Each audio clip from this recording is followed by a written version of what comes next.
Barang mewah Sandra Dewi jadi rebutan, 84 tas dan 30 perhiasan habis dilelang. Gemerlap harta dan kemewahan yang pernah melekat pada kehidupan artis Sandra Dewi, kini resmi berpindah tangan. Gelaran BPA Fair 2026 yang dilaksanakan di Kebagusan, Jakarta Selatan, pada Kamis, 21 Mei 2026, menjadi saksi bisu jatuhnya aset-aset bernilai fantastis milik sang artis. Badan Pemulihan Aset Kejaksaan Agung sukses mengeksekusi puluhan tas bermerek hingga perhiasan mewah sebagai bagian dari pemulihan kerugian negara. Hasilnya tidak main-main, seluruh barang rampasan tersebut habis terjual dan menjadi rebutan para pemburu barang mewah. Dalam lelang terbuka yang digelar secara daring ini, sebanyak 84 tas mewah dari rumah mode ternama dunia seperti Hermes, Chanel, Dior, hingga Balenciaga laku tanpa sisa. Sebanyak 55 unit dijual secara satuan, sementara sisanya dilepas dalam bentuk paket lot. Harganya pun fantastis. Sebagai contoh, sebuah tas Hermes model Lindy 20 dibuka dengan harga awal 84,8 juta rupiah. Ada pula Chanel Classic Double Flap Bag yang dibanderol mulai dari 95,7 juta rupiah. Bahkan, untuk paket lot berisi 6 buah tas merek Louis Vuitton hingga Dior, dibuka dengan harga 121,8 juta rupiah. Tidak hanya tas, 30 perhiasan emas berupa kalung, gelang, dan anting-anting juga habis terjual. Sorotan utama tertuju pada sebuah kalung emas 18 karat seberat 9,41 gram yang bertatahkan 155 butir berlian.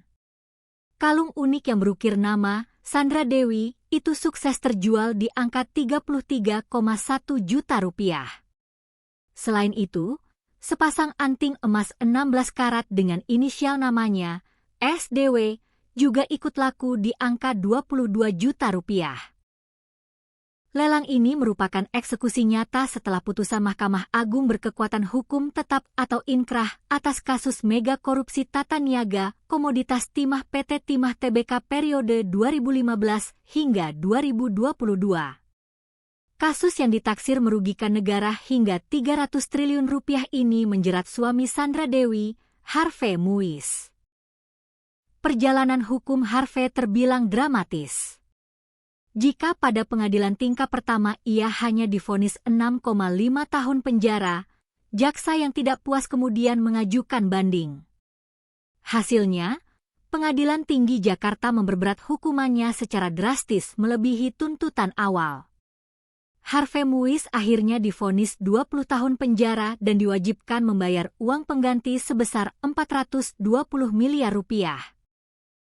Kini, Harvey harus mendekam di lapas Cibinong untuk mempertanggungjawabkan perbuatannya yang mendalangi aliran dana ilegal bersama manajer PT QSC, Helena Lim. Kepala BPA Kejaksaan Agung, Kuntadi, menegaskan bahwa nilai total penjualan dari lelang ini mencapai ratusan juta rupiah dan angka finalnya kini sedang dalam proses perhitungan resmi. Meski puluhan tas dan perhiasan sudah laku terjual, aset mewah pasangan ini belum sepenuhnya habis dieksekusi. Tercatat masih ada 10 mobil mewah sitaan, mulai dari Mini Cooper, Alphard, Lexus RX 300, hingga Mercedes-Benz E-Class yang saat ini masih ditahan. Kendaraan-kendaraan premium tersebut sengaja belum dimasukkan ke dalam daftar lelang periode Mei ini karena masih harus melewati proses penilaian serta penyelesaian administrasi yudisial.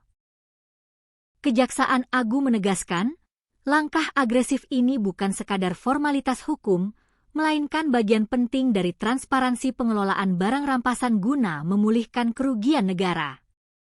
Kisah jatuhnya aset-aset mewah Sandra Dewi ini menjadi pengingat keras bagi kita semua, bahwa harta melimpah yang dibangun di atas fondasi yang salah, pada akhirnya akan runtuh dan kembali ke tangan negara. Dari Kebagusan Jakarta Selatan, keadilan ekonomi perlahan coba dipulihkan.